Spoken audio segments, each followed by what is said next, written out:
Hello friends, good afternoon. और बताएं आप सब लोग कैसे हैं। मैं तो ठीक हूँ, उम्मीद करती हूँ कि आप लोग भी ठीक होंगे। तो फ्रेंड्स, दोपहर का टाइम हो रहा है और इधर 2-3 दिन से हमारे यहाँ हल्की हल्की बारिश आ रही है। तो मौसम बहुत ठंडा है और ऐसे ठंडे मौसम में कुछ चटपटी चीज़ें खाने को मन होते हैं। तो बस उसी की तैयारी कर रही हूँ मैं किचन में आके। दोपहर का टाइम हो रहा है, सुबह से लेके मैंने दिन के 11 बजे तक के रूटीन का वीडियो मैंने शूट किया है, जो कि मैं शेयर कर चुकी हूँ। और उसके बाद का ये दोपहर का टाइम है, मैं बनाने जा रही हूँ किचन में लंच। और लंच में क्या बनाने वाली हूँ, लंच में बनाने वाली हूँ लौकी के कोफ्ते, क्योंकि इस तरह की रसेदार चटपटी तीखी सी सब्ज़ी बहुत अच्छी लगती है। और लंच में बनाऊँगी तो रात का भी काम चल जाएगा, क्योंकि लौकी काफ़ी बड़ी है तो 2 टाइम का तो आराम से निकल जाएगा। तो बस उसी की तैयारी कर रही हूँ। लौकी को मैंने अच्छे से घिस लिया है और मैं तो भूल ही गई थी कि मेरे घर में कद्दूकस वाली भी जो मशीन आती है वो भी है। मैं तो अदरक वाले से उसको कस करने वाली थी, लेकिन अचानक से मुझे याद आया कि पिछली बार जब मम्मी आई थी तो ख़रीद के लाई थी। उसके बाद उसमें बेसन डाली हूँ, निचोड़ने के बाद से हल्दी नमक अजवाइन डाल के, और इस तरह से कुछ इसको फ्राई कर लेना है तेल में। और देखिए कितने अच्छे खिले खिले से नज़र आ रहे हैं आपको। और इसके बाद ज़्यादा कुछ इसमें झंझट है नहीं, बस ग्रेवी बनाओ और छोड़ दो। बस ग्रेवी में डालने का एक अपना नियम होता है कि जब ग्रेवी पक जाए अच्छे से तो गैस ऑफ करके बस इसको ग्रेवी में डालना रहता है। और पकौड़े ज़्यादा दिख रहे हैं ना, तो अभी बच्चे भी खाएंगे और मैं भी चाय के साथ ले गई थी। हस्बैंड के लिए भी सूखा थोड़ा सा निकाल के मैं रख दी थी। यहाँ पे जल्दी से मैं अपना मसाला भून ले रही हूँ। तो मसाले में बेसिक मसाले ही हैं, बस थोड़ा सा मैंने अलग से इसमें बटर ऐड किया है थोड़ा सा फ्लेवर चेंज करने के लिए। और जब ग्रेवी मेरी अच्छे से पक गई है तो कसूरी मेथी यूज़ की हूँ, धनिया पत्ती थोड़ी सी ही थी मैंने यूज़ की है। उसके बाद फटाफट चाय बना के धीरे धीरे करते करते शाम हो ही गया था और पकौड़े लेके आ गई हूँ। और सच में फ्रेंड्स, इतने अच्छे पकौड़े बने थे ना कि आपसे क्या बताऊँ। चाय पकौड़े खाने के बाद फिर से अपने काम पे। दोपहर में मतलब ये लंच से पहले जब मैं बाथरूम में कपड़े धुली थी तो वहीं छोड़ दी थी, मुझे याद ही नहीं था। जब अचानक से बाथरूम में गई हूँ तो मुझे याद आया कि बाल्टी तो वहीं पड़ी हुई है।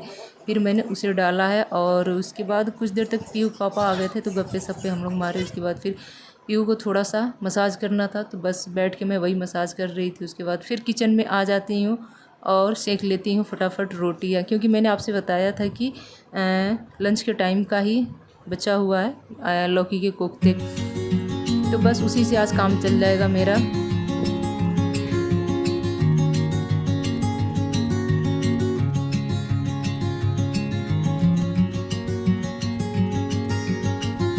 अब मैं सीधे मिलूँगी आपसे डिनर करने के बाद। डिनर के बाद तुरंत मैं अपना किचन फटाफट देखिए एकदम साफ़ सुथरा कर ली हूँ। गैस चूल्हे को भी मैंने तौली से कवर कर दिया है और भगवान जी के लिए पानी भी मैंने रख दिया है। अब चलती हूँ सीधे सोने, क्योंकि आज बहुत जल्दी डिनर का काम निपट गया था मेरा। तो बच्चे तो बैठ के पढ़ाई करेंगे, मैं भी अपना सोने की तैयारी करूँगी। नींद आएगी तो ठीक है, नहीं तो फिर देखते हैं। और सीधे चलिए मिलती हूँ आपसे सुबह। तो एक बार फिर से आप सभी लोगों को गुड मॉर्निंग। सुबह हो चुकी है मेरी, सुबह की पहली झाड़ू भी लग चुकी है। फ्रेशअप वगैरह होने के बाद फिर से किचन में आने के बाद मैं बस पानी गुनगुना की हूँ। मैं और पीहू पापा दोनों लोग पी लिए हैं। बाबू यहाँ पे नहा के आ गया है, बस आज इसका स्कूल था तो वही मैं इसको तैयार कर रही थी। पीहू तो खुद से तैयार हो गई है और पीहू का स्कूल पहले होता है और बाबू का उससे ठीक 40 मिनट या 45 मिनट के बाद ही होता है। तो बाबू को जाने में थोड़ा सा टाइम रहता है, तो बस उसे मैं लेट से ही तैयार करा रही हूँ। और इसके पापा जब जाएंगे तो छोड़ते हुए उधर से निकल जाएंगे। तब तक मैं इन दोनों की मॉर्निंग नाश्ते की तैयारी कर ले रही हूँ। तो पीहू को तो मैंने मसाला ओट्स बना के दे दिया था, वो खा के चली गई थी। बाबू को मसाला ओट्स पसंद नहीं आता है, तो इनके लिए आलू फ्राई की हूँ और आलू फ्राई करके मैं इन्हें आज मॉर्निंग नाश्ते में भी दे दूँगी और लंच में भी दे दूँगी। और उसमें मन होता है तो थोड़ा सा मूंगफली या मखाना वगैरह डाल के, जैसे आलू फ्राई व्रत वाली नहीं बनती है, ठीक उसी तरह बना देती हूँ। तो बाबू को बहुत पसंद आती है। और इन सारे कामों के बीच में फ्रेंड्स कुछ हो गया गड़बड़, और अक्सर वो चीज़ इसी समय होता है जब हमारे पास टाइम कम हो, जब बहुत जल्दीबाजी हो, तो ऐसे में ही वो अचानक से बम बोल जाता है। और वो क्या चीज़ है, गैस सिलेंडर। जैसे ही मैं आलू फ्राई करने के लिए कढ़ाई चढ़ाई, कढ़ाई मेरी गर्म भी हो गई थी, तेल भी गर्म हो गया था, मैंने उसमें अपना आलू भी डाल दिया था और अचानक से पता चला कि सिलेंडर हो गई ख़त्म। और मेरे पास भी टाइम कम, इनके पास भी टाइम कम, और उसी भी सिलेंडर ख़त्म। ऐसे में तो थोड़ा सा तो मन झल्ला ही जाता है, लेकिन कोई बात नहीं। इसके पापा जल्दी से आके सिलेंडर चेंज कर दीजिए। और सबसे बड़ी बात ये थी कि घर में भरा हुआ सिलेंडर था, वरना क्या कुछ नहीं होता है। फटाफट यहाँ पे बस सिलेंडर चेंज हो जा रही है। उसके बाद में अपने जो बाकी बचा हुआ नाश्ता उसकी तैयारी कर ले रही हूँ। और बस इसी वजह से इनका भी आज 5 से 10 मिनट लेट हो गया था और वीर का भी लेट हो गया था। तो छोटी छोटी बातें ऐसी गृहस्थी में चलती रहती है। और ये सिलेंडर ना बहुत धोखेबाज होता है। ये एक तो ये दिखता नहीं है कि ख़त्म होने वाला है, पहले से कुछ बताता नहीं है और अचानक से ख़त्म हो जाता है।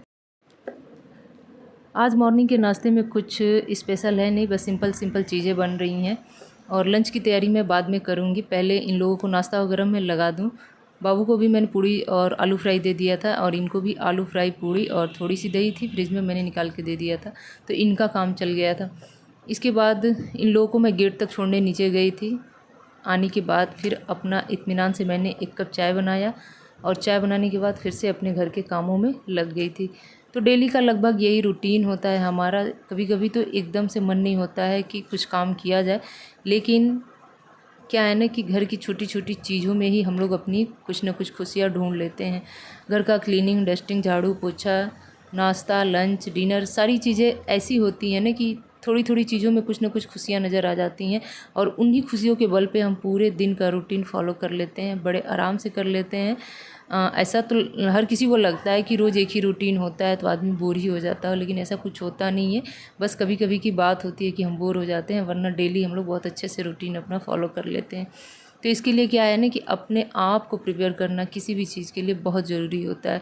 जब हम मेंटली हो या फिज़िकल हो एक बार प्रिपेयर हो जाते हैं कि मुझे ये काम आज करना ही करना है, आज पूरे दिन में सुबह के नाश्ते से लेके रात के डिनर तक हमारी दिनचर्या ऐसी होनी चाहिए। सुबह तो हम लोग तय कर ही लेते हैं कि पूरे दिन में आज जो जो भी काम है इस तरह से निपटाएंगे, तो सारे काम अपने टाइम से होते जाएंगे। तो बस कुछ इस तरह से ही हमारा रूटीन हो जाता है। और देखिए इधर फिर तैयार हो गया, अब मैं चलती हूँ उसको गेट तक बाय बाय बोल के आ रही हूँ। और जाते वक्त मेरा पैर छूना बिल्कुल नहीं भूलता है मेरा बेटा। सबके चले जाने के बाद यहाँ से मेरी सफाई फ्रेंड्स शुरू हो गई है। अब मैं आ गई हूँ अपने बेडरूम में। चाय पीने के बाद से चाय पीती हूँ थोड़ी सी एनर्जी आने के लिए, जबकि ये बहुत ही गलत है। मॉर्निंग से लेके अब तक मेरी 2 चाय हो जाती है। मैं सोचती हूँ कि इसको स्किप करूँ, बट स्किप नहीं हो पाता है, किसी किसी दिन हो जाता है। तो सबसे पहले बेडरूम में आई हूँ और यहाँ पे अपना बेडशीट वगैरह, पिलो वगैरह सब कुछ अच्छे से सही कर दूँगी। और आज बेडरूम में बहुत कम मुझे मेहनत करना पड़ा है, क्योंकि सो के उठने के बाद पे पापा ने सारे बेडशीट को फ़ोल्ड कर दिया था आज।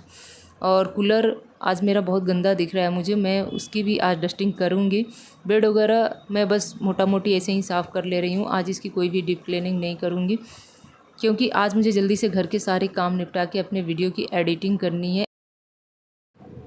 अब मैं यहाँ पे पीहू की अलमीरा के ऊपर रखे हुए सारे सामान को व्यवस्थित कर ले रही हूँ। और इस अलमीरा की भी मुझे एक दिन अच्छे से सफाई करनी है, लेकिन इसके लिए थोड़ा सा लॉन्ग टाइम चाहिए, तो देखते हूँ किस दिन टाइम निकाल पाती हूँ।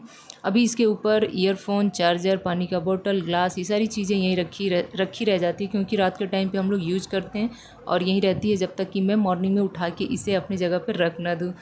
तो बस ये बात है। और यहाँ पर कर ले रही हूँ अपने कूलर की सफाई।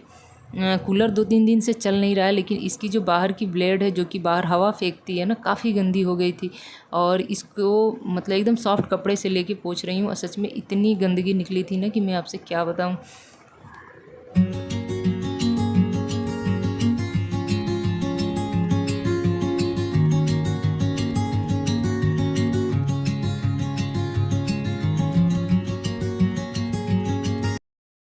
आज बहुत ज़्यादा क्लीनिंग डस्टिंग मुझे नहीं करनी है, बस थोड़ा थोड़ा करके मैं साफ़ कर रही हूँ। जो चीज़ें बहुत ज़्यादा ज़रूरी हैं बस उसी को, क्योंकि आज कोशिश करनी है कि टाइम निकाल के आज की वीडियो आज ही एडिटिंग करके आप सबके साथ शेयर कर दूँ। ये भी हो सकता है कि कल भी शेयर करूँ, लेकिन आज ज़्यादातर उम्मीद है कि आज ही शेयर कर दूँगी। तो बस यही वजह है। और आज बच्चों का भी एग्ज़ाम है, तो बहुत जल्दी वो भी छूट के चले आ रहे हैं, तो उन्हें भी लेने जाना है। उसके बाद फिर अपने लंच की भी तैयारी करनी है। तो इन सारे कामों को देखते हुए बस मन में यही है कि जल्दी से घर के सारे काम ख़त्म कर लूँ। तो यहाँ पे जल्दी से कूलर और पीयू की अलमीरा की सफाई बस ऊपर ऊपर से कर दे रही हूँ, अंदर से नहीं। और बेड की सफाई तो मैंने ऐसे ही हल्के फुल्के हाथों से कर दी हूँ, बहुत ज़्यादा नहीं। और ये आटे की बोरी, इसको काट के और ड्रम में फिल करना था, लेकिन जब मैं इसको उठाने गई थी रात में ही, तो इसके अंदर 2 छेद निकले थे, जिसकी वजह से आटा काफ़ी फर्श पे गिरा हुआ था। और 2 दिन से मैं अपने घर में चुहिया देख रही थी, मुझे विश्वास नहीं हो रहा था कि घर में चुहिया कहाँ से आ गई। लेकिन इस कटी हुई बोरी को देख के मुझे ऐसा लगा ना कि सच में घर में कहीं ना कहीं से चुहिया आ रही है इस आटे को खाने के लिए। तो मॉर्निंग में मैंने अपने ड्रम को साफ़ किया है और उसके बाद जल्दी से मैं अपना आटा इसमें फिल करके अच्छे से भर के रख ले रही हूँ। और 10 केजी की आटे की बोरी थी और देखिए पूरी की पूरी आटा एक ही ड्रम में एक ही बार में आ गया था अच्छे से। और ये जो प्लास्टिक की बोरी आप देख रहे हैं इसे मैं फेंकूँगी नहीं, इसे कट करके और फ़ोल्ड करके अच्छे से रख दूँगी, क्योंकि ये फिर से रीयूज़ में आ जाता है। किसी ऐसे जगह पे बिछाने का काम आता है जहाँ आपको मोटे पेपर की ज़रूरत पड़ती है या फिर वाटरप्रूफ, मतलब कि पानी वगैरह भी गिरे तो कुछ फ़र्क ना पड़े। तो बस उसी काम के लिए मैं इसे दोबारा यूज़ कर लूँगी। तो आज की वीडियो यहीं तक की थी फ्रेंड्स। कल दोपहर से लेके मॉर्निंग तक का छोटा छोटा मैंने क्लिप शूट करके आप सबके साथ शेयर किया है। आई होप कि अच्छा लगा होगा। वीडियो का बेस्ट पार्ट कौन सा था, वीडियो आपको अच्छी लगी होगी, पसंद आई होगी तो प्लीज़ लाइक शेयर कमेंट करना ना भूलिएगा। और जल्दी से मैं एक और नए ब्लॉग के साथ आप सबके साथ मिलूँगी। तब तक के लिए बाय बाय फ्रेंड्स।